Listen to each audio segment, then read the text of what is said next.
여러분, 만약에 미국 전체 가계 순자산의 무려 32%를 단 하나의 세대가 쥐고 있다면 믿어지시나요? 와, 단일 세대가 32%라니 진짜 어마어마한 수치죠. 네.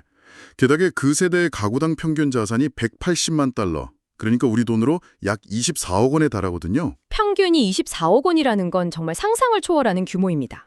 맞아요. 오늘 저희 심층 탐구에서는 이 압도적인 부의 숫자가 현재 여러분이 내고 있는 세금, 그리고 우리 모두가 마주할 미래와 도대체 어떤 연관이 있는지 그 핵심을 파헤쳐 보려고 합니다.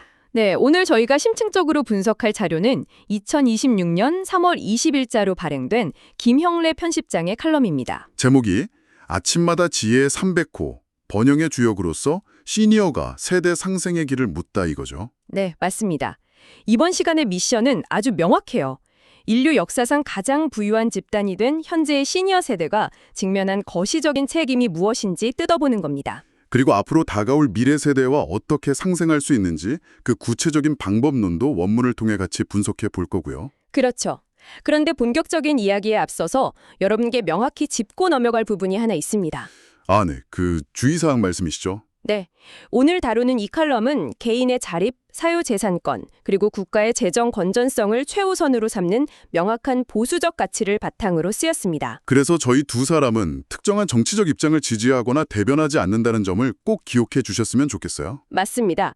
저희의 역할은 원본 자료에 담긴 저자의 시각과 주장을 아주 객관적으로 전달하고 그 논리 구조를 여러분과 함께 투명하게 분석하는 데 집중하는 겁니다. 이 글이 어떤 렌즈를 통해 세상을 바라보고 있는지 염두에 두시면 오늘 내용이 훨씬 더 입체적으로 다가오실 겁니다. 네, 정보를 소화할 때 그 정보가 어떤 맥락에서 출발했는지 파악하는 건 비판적 사고의 아주 중요한 첫걸음이니까요. 좋아요. 그럼 바로 들어가 볼까요? 여기서 정말 흥미로운 점은요.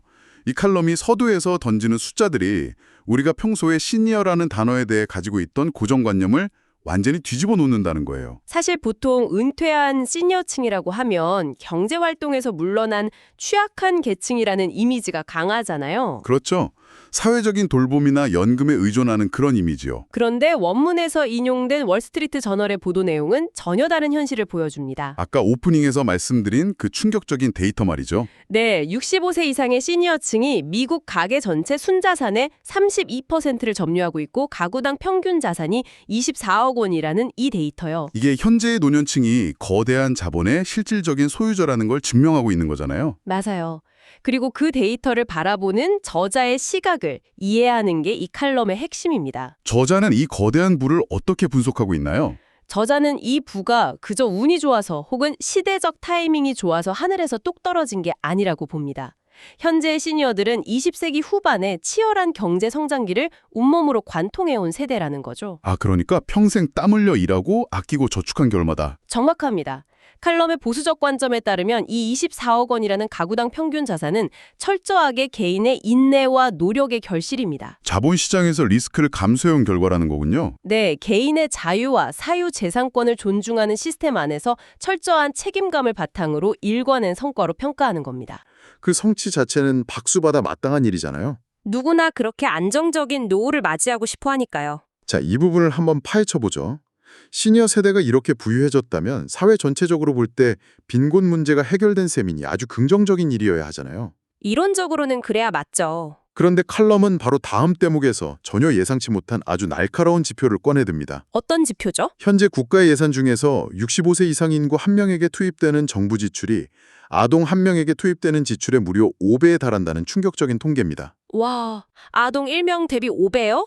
이거 정말 엄청난 격차네요. 한정된 파이를 나누는 건데 노년층에게 파이의 대부분이 가고 있다는 뜻이니까요. 이걸 더 큰 그림과 연결해보면 저자가 왜 이 통계를 그토록 심각하게 다루는지 알 수 있습니다. 어떤 의미가 숨어 있는 건가요? 시니어 세대가 이미 역사상 가장 많은 부를 축적하고 있음에도 불구하고 국가의 공공자원 배분은 여전히 그들에게 압도적으로 쏠려 있다는 모순을 지적하는 겁니다. 듣고 보니 정말 아이러니하네요. 사적으로는 평균 24억 24억 원이라는 막대한 부를 쌓아두고 있는데 공적으로는 여전히 달아나는 아이들보다 5배나 많은 국가 자원을 빨아들이고 있다는 거잖아요. 사실 복지라는 게 부족한 곳을 채워주는 역할이어야 하잖아요. 데이터만 보면 가장 부유한 집단에게 가장 많은 세금이 투입되고 있는 셈입니다. 그렇습니다. 칼럼은 이 현상을 보수적 견해의 핵심인 국가의 재정 건전성이라는 잣대로 엄격하게 평가합니다. 국가의 곳간이 튼튼해야 한다는 그 관점이요. 네. 국가의 재정이 튼튼하게 유지되어야만 공동체가 존속할 수 있는데 지금처럼 자원 배분이 부유한 노년층에게만 과도하게 집중된 상태가 계속된다면 그 결과는 뻔하다는 것이죠. 결국 현재와 미래의 젊은 세대에게 감당할 수 없는 국가 부채를 물려주게 될 거라는 경고군요. 맞습니다. 저자는 이것을 책임 있는 기성세대의 도리가 아니라고 아주 강도 높게 비판하고 있습니다. 그럼 이게 도대체 무슨 의미일까요? 지금 이 방송을 들으시는 여러분 중에는 나는 아직 한창 일할 나이고 은퇴는 먼 미래니까 당장은 내 지갑이랑 상관없는 이야기 아닌가 하실 수도 있거든요. 당장 내일 일이 아니라고 생각하기 쉽죠. 그런데 칼럼은 이 문제가 철저하게 오늘을 살아가고 있는 20대, 30대, 40대 직장인들의 현실과 직결되어 있다고 경고합니다. 그 결정적인 증거로 원문이 제시한 연도가 바로 2032년이에요. 2032년이요? 불과 몇 년 남지 않은 시간인데요. 네, 칼럼에 따르면 2032년은 사회보장기금, 즉 연금이 완전히 고갈될 것으로 예고된 해입니다. 그야말로 코앞에 닥친 시한폭탄이네요. 저자는 이 기한을 정말 심각한 위기로 규정하고 있겠군요. 맞습니다. 만약 시니어들이 나는 젊었을 때 세금을 충실히 냈으니 약속된 혜택을 100% 받는 게 당연하다며 기존의 수혜제 입장만을 고수한다면 어떤 일이 벌어질까요? 기금은 이미 바닥을 드러내고 있는데 막대한 혜택을 받아야 할 시니어 인구는 폭발적으로 늘어나잖아요. 결국 그 천문학적인 구멍을 메우기 위해서는 현재 경제활동을 하는 젊은 세대의 세금을 상상 이상으로 인상하는 수밖에 없다는 겁니다. 2032년이면 당장 우리 월급 명세서에서 빠져나가는 세금이 눈에 띄게 확 띈다는 얘기네요. 너무 가혹하다는 생각이 듭니다. 그래서 저자는 이런 상황이 개인의 자립과 책임을 가장 중시하는 보수주의 정신에도 정면으로 위배된다고 꼬집습니다. 진정한 보수적 가치를 지향한다면 빚더미를 안겨주면 안 된다는 거군요. 네, 자식과 손주 세대에게 짐을 지우는 대신 스스로 책임을 지는 모습을 보여야 한다는 것이죠. 칼럼이 시니어들에게 아주 뼈아픈 시각전환을 요구하고 있네요. 더 이상 국가가 주는 혜택만 바라는 수혜자의 자리에 머물지 말라는 겁니다. 사회보장제도의 개편이나 연금체계 효율화 같은 고통스러운 제도 개선에 앞장서야 한다고 강력하게 주장하고 있어요. 거시경제를 움직이는 능동적이고 책임 있는 주체로 거듭나야 한다는 거군요. 맞습니다. 수혜자에서 주체로의 전환, 이게 원문의 핵심 논리 중 하나입니다. 수혜자에서 주체로의 전환. 아주 선명하네요. 그런데 이 칼럼을 읽으면서 저는 또 다른 지점에서 뒤통수를 맞은 듯한 느낌을 받았어요. 어떤 부분이었나요? 단순히 세금이나 연금 문제에 그치는 게 아니더라고요. 시니어들이 쥐고 있는 그 막대한 자산이 경제 생태계에서 어떻게 고여 있는지에 대한 통찰이었습니다. 아, 자본의 흐름에 대한 이야기군요. 네, 여러분, 우리가 매일 배달앱을 쓰고 넷플릭스를 보고 새로운 전자기기를 살 때 이 모든 혁신적인 재화와 서비스는 결국 현장에서 뛰고 있는 젊은 노동자들의 노동력에서 나옵니다. 그렇죠. 누군가는 그걸 만들고 서비스해야 하니까요. 내 통장에 24억 원이 있어도 그 돈으로 살 수 있는 서비스와 물건을 만들어줄 젊은 인력이 경제에 존재하지 않으면 그 돈은 사실상 숫자 노름에 불과해진다는 거죠. 아주 중요한 포인트를 짚으셨습니다.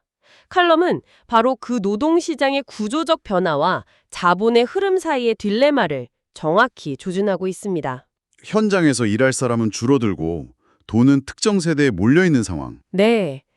은퇴하여 노동시장을 떠나는 인구는 기하급수적으로 늘고 있는데 실제로 현장에서 새로운 가치를 창출할 노동인구는 줄어들고 있죠. 이런 상황에서 앞서 언급된 시니어들의 평균 24억 원이라는 거대한 자본이 어떻게 쓰이고 있는가를 묻는 거군요. 만약 그 천문학적인 돈이 그저 부동산에 묶여 있거나 은행의 안전자산으로만 잠들어 있다면 어떻게 될까요? 피가 심장에서만 맴돌고 손끝 발끝으로는 안 퍼지는 거네요. 돈이 고여 있으니 경제 전체가 활력을 잃어버리는 거고요. 정확합니다. 그래서 저자는 자본의 생산적인 재배치를 해결책으로 제시합니다. 생산적인 재배치라면 구체적으로 어떻게 하라는 건가요? 이 거대한 시니어의 자본을 단순히 노후 대비용으로 묻어둘 것이 아니라 새로운 산업을 일으키고 벤처기업을 키우는 마중물, 즉 시드머니로 흘러가게 만들어야 한다는 주장이죠. 시니어의 자본이 젊은 세대에 톡톡 튀는 아이디어, 그리고 첨단 기술과 만날 때 비로소 경제의 선순환이 일어난다는 거네요. 원문은 정부 역시 이러한 자산이 신산업으로 부드럽게 이동할 수 있도록 세제 혜택이나 정교한 정책적 유도를 서둘러야 한다고 촉구합니다. 사실 65세 이상 시니어들에게 안전한 부동산을 팔아서 위험성이 큰 벤처기업에 투자라고 하는 건 현실적으로 엄청난 인식의 도약을 요구하는 거잖아요. 쉬운 일은 절대 아니죠. 하지만 국가 전체의 거시적인 생존을 위해서는 반드시 필요한 패러다임의 전환이라는 저자의 주장이 묵직하게 다가옵니다. 그리고 이 대목에서 원문은 아주 흥미로운 숫자를 하나 더 꺼냅니다. 바로 19.7년입니다. 19.7년이요. 무슨 의미의 숫자죠? 현재 시니어 세대에게 남은 기대 수명이 평균적으로 19.7년이나 된다는 통계예요. 거의 20년입니다. 은퇴 후에도 한 사람의 일생에서 세 번째 챕터를 꽉 채워 쓸 수 있을 만큼 길고 중요한 시간이 남아있다는 뜻이네요. 이 19.7년이라는 숫자는 저자의 논리 구조에서 아주 결정적인 역할을 합니다. 이 긴 시간 동안 뭘 해야 한다는 건가요? 저자는 이 시간 동안 시니어들이 그저 과거의 영광에 기대어 자신의 부를 지키는 데만 몰두해서는 안 된다고 선을 긋습니다. 여기서 강조하는 개념이 바로 노블레스 오블리주입니다. 노블레스 오블리죠. 가진 자의 도덕적 의무 말이죠. 네, 자신들이 축적한 눈부신 번영이 훗날 젊은 세대에게 원망과 갈등의 불씨로 남을 것인가, 아니면 사회를 이끈 존경의 근거로 남을 것인가. 그건 앞으로 남은 20년을 어떻게 보내느냐에 달려있다는 거군요. 맞습니다. 단순히 기부를 많이 하라는 차원의 이야기가 아니더라고요. 자신들이 가진 기득권을 조금 내려놓더라도 앞장서서 연금 제도를 개혁하고 자신들의 막대한 자산을 젊은이들의 혁신에 투자하라는 뜻으로 읽혔습니다. 구조적인 판을 바꾸는데 직접 나서라는 요구죠. 원문의 의도를 아주 정확히 파악하셨습니다. 진정한 보수주의라면 기성세대가 개인의 이익을 넘어 공동체의 지속 가능성까지 책임져야 한다는 거네요. 지금 시니어 세대가 누리는 이 유례없는 경제적 황금기가 세대 간의 단절로 끝나지 않고 미래 세대를 위한 튼튼한 디딤돌이 될 수 있도록 해안과 용기를 발휘하라는 것입니다. 그것이 그들이 평생 땀 흘려 일군 명예를 가장 영광스럽게 지키는 길이라는 것이 이 칼럼의 궁극적인 메시지군요. 네, 그렇습니다. 자, 오늘 우리가 깊숙이 들여다본 내용을 한번 정리해 보겠습니다. 김영래 편집장의 칼럼을 통해 우리는 역사상 가장 부유한 시니어 세대가 안고 있는 딜레마를 추적해왔습니다. 가구당 평균 자산 24억 원이라는 놀라운 부를 성취했지만 동시에 아동 대비 5배나 많은 정부 지출을 차지하고 있는 불균형의 현실을 봤죠. 그리고 다가오는 2032년 사회보장기금 고갈이라는 위기 앞에서 시니어들이 수혜자의 꼬리표를 떼고 자산을 벤처 생태계의 마중물로 흘려보내야 한다는 해법까지 살펴봤습니다. 남은 19.7년의 시간 동안 노블레스 오블리주를 실천하는 것만이 세대 상생의 길이라는 주장이었죠. 네, 이렇게 요약해 볼 수 있겠네요. 이는 아주 중요한 질문을 던집니다. 원문은 시니어의 거대한 자본이 신산업 육성으로 흘러가야 한다고 아주 강력한 논리를 전개했는데요.